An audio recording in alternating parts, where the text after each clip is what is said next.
ખાસ સમજવું છે કે મેટલ સ્ટોક્સમાં વ્યૂ તમારો પોઝિટિવ છે, તો હવે હિન્દુસ્તાન ઝિંકમાં જે વેદાંતા તરફથી જે મૂવ હતા તે બધા આવી ગયા, અસર આવી ગઈ, આવી સ્થિતિમાં ઘટાડે બાઇંગ ઓપોર્ચ્યુનિટી બને હિન્દુસ્તાન ઝિંકમાં? જે ઓએફએસ પ્રાઇસ છે અને એમાં પર્ટિક્યુલર જે નોન રિટેલ માટેનું ક્લિયરિંગ પ્રાઇસ 487 ના એ મારા હિસાબે હમણાં શોર્ટ ટર્મ માટે બોટમ માનવું જોઈએ.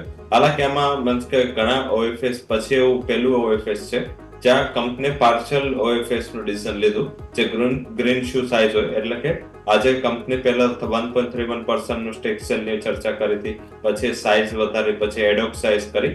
હવે કંપની જે રિક્વાયરમેન્ટ હતી એ પ્રમાણે શેર્સ નું ડિમાન્ડ આવી નહીં, જે નોન રિટેલ તરફથી લાસ્ટ ફ્રાઈડે ના જે ઇશ્યુ હતું. તો એના હિસાબે આઈધર અત્યાર સુધી એવું બન્યું છે કે જ્યારે ત્યારે કંપની એવું માને કે એવું વિચારે કે ઓછી ડિમાન્ડ છે, તો કંપની શું કરે છે કે આઈધર એડોક સાઇઝ છે એ ફૂલ્લી વિડ્રો કરી લેતી હોય છે અને ઓરિજિનલ સાઇઝ સાથે સ્ટીક રહેતી હોય છે.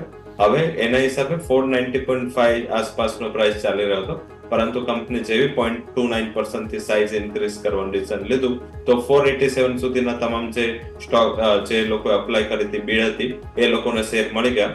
અને એના હિસાબે આજે ગેપ ડાઉન ઘણું મોટું થયું, કારણ કે લાસ્ટ જે ટ્રેડેડ પ્રાઇસ 518.19 હતી અને ત્યાંથી જો એડોક પ્રાઇસ 487 હોય તો આટલું મોટું ડિફરન્સ છે. ક્લિયરલી જે રિટેલ નોન રિટેલ છે એના માટે આર્બિટ્રેજ હતો, તો આર્બિટ્રેજ ક્લોઝ થયો.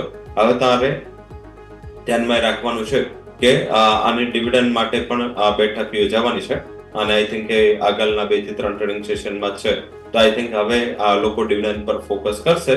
જો ડિવિડન્ડ સારું આવે છે, જે દર વખતેનો હિસ્ટોરિકલ રેકોર્ડ છે એ પ્રમાણે, તો આઈ થિંક ફરીથી એમાં ટ્રેક્શન આવી જશે. તો એક વીકથી વધારે આઉટલુક સાથે તમે ખરીદી કરો. આવતીકાલે જે સવારે રિટેલ વેચવા આવે ત્યારે પાર્સલ, અત્યારે પાર્સલ, એ રીતે 2 તબક્કામાં ખરીદી કરી શકાય છે. 487 અલ્ટિમેટ જે લેવલ છે, સ્ટોપ લોસ ક્લોઝિંગ બેઝ પર રાખો. ઉપર બાજુ ફરીથી જે 518 519 થી પ્રાઇસ કરેક્ટ થયા છે, એટલીસ્ટ ત્યાં સુધીની રિકવરીને તમે એક્સપેક્ટ કરી શકો છો.